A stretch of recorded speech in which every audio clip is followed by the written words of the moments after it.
5.5 സെൻറ്റിൽ 1200 square ഫീറ്റുള്ള 2 attached ബെഡ്റൂമുള്ള brand new വീടാണ് ഇന്ന് നിങ്ങൾക്ക് ഞാൻ പരിചയപ്പെടുത്താൻ പോകുന്നത്. നമുക്ക് ഒരുപാട് എൻക്വയറീസ് വരാറുണ്ട്. ഗുരുവായൂർ അമ്പലത്തിൻ്റെ അടുത്തായിക്കൊണ്ട് അല്ലെങ്കിൽ ഗുരുവായൂർ മുനിസിപ്പാലിറ്റിയിലായിക്കൊണ്ട് ചെറിയ ബഡ്ജറ്റിലുള്ള വീടുകൾ അന്വേഷിച്ചിട്ട്. അപ്പോൾ അങ്ങനത്തെ ഒരു പ്രോപ്പർട്ടിയാണ് ഇന്ന് ഞാൻ നിങ്ങൾക്ക് പരിചയപ്പെടുത്താൻ പോകുന്നത്. ശരിക്കും 2 വീടുകളുണ്ട്. അതിൽ ഒരു വീടാണ് ഇപ്പോൾ ഞാൻ കാണിക്കാൻ പോകുന്നത്. ആദ്യത്തെ വീട് ഇത് 1200 സ്ക്വയർ ഫീറ്റിൽ വരുന്ന വീടാണ്. തൃശ്ശൂർ ജില്ലയിലെ ഗുരുവായൂർ മുനിസിപ്പാലിറ്റിയിൽ ഗുരുവായൂർ ടൗണിൽ നിന്ന് 4 കിലോമീറ്റർ മാത്രം ദൂരത്തായിട്ട് മല്ലാട് എന്ന സ്ഥലത്താണ് ഈ പ്രോപ്പർട്ടി ലൊക്കേഷൻ.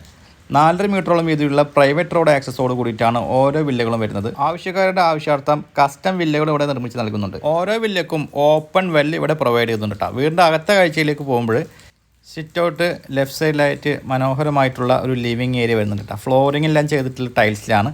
റൈറ്റ് സൈഡിലായിട്ടാണ് വിശാലമായിട്ടുള്ള ഹോള്. അതിൻ്റെ കോർണറിലായിട്ട് ഒരു വാഷ് യൂണിറ്റ് പ്രൊവൈഡ് ചെയ്തിട്ടുണ്ട്. നേരെ കാണുന്നത് കോമൺ ബാത്റൂമാണ്. ഇതുൾപ്പെടെ 3 ബാത്റൂമുകൾ ഈ വീട്ടിൽ വരുന്നുണ്ട്. 2 അറ്റാച്ച്ഡ് ബെഡ്റൂമുകളാണ് ഈ ഒരു വീട്ടിൽ വരുന്നത്. അതും അത്യാവശ്യം സ്പേഷ്യസ് ആയിട്ടുള്ള റൂംസാണ്. പിന്നെ സ്റ്റേഴ്സ് വരുന്നത് വീടിൻ്റെ അകത്തുകൂടെയാണ്. അപ്പോൾ ഭാവിയിൽ 1-2 ബെഡ്റൂമുകൾ നമുക്ക് മുകളിൽ പണിയാനുള്ള സൗകര്യം ഇവിടെ വരുന്നത്. ഗ്യാസ് അടുപ്പിലും വിറകടുപ്പിലും ഉപയോഗിക്കാവുന്ന രീതിയിലുള്ള 2 അടുക്കളകളാണ് ഇവിടെ വരുന്നത്. അപ്പോൾ ചെറിയ ഫാമിലിക്ക് അനുയോജ്യമായിട്ടുള്ള ഒരു വീടാണ്. ഈ മനോഹരമായിട്ടുള്ള ഭവനത്തിന് ഉദ്ദേശിക്കുന്ന വില 48,50,000 രൂപ. 48.5 ലക്ഷം രൂപയാണ് ഇതിന് ചോദിക്കുന്നത്. അപ്പോൾ ഈ പ്രോപ്പർട്ടിയുടെ കൂടുതൽ വിവരങ്ങൾ അറിയാൻ നിങ്ങൾക്ക് താല്പര്യം ഉണ്ടെങ്കിൽ വീഡിയോയിൽ ഞാൻ ചാനൽ നമ്പർ കൊടുക്കുന്നുണ്ട്. ആ നമ്പറിൽ കോൺടാക്ട് ചെയ്യുക. അതുപോലെ നിങ്ങൾക്ക് പ്രോപ്പർട്ടികൾ വാങ്ങാനോ വിൽക്കാനോ ഉണ്ടെങ്കിലും അതേ നമ്പറിൽ തന്നെ കോൺടാക്ട് ചെയ്യാവുന്നതാണ്. ഇന്നത്തെ എപ്പിസോഡ് വൈൻഡ് അപ്പ് ചെയ്യുകയാണ്. വീണ്ടും കാണാമെന്ന പ്രതീക്ഷയോടെ ബൈ.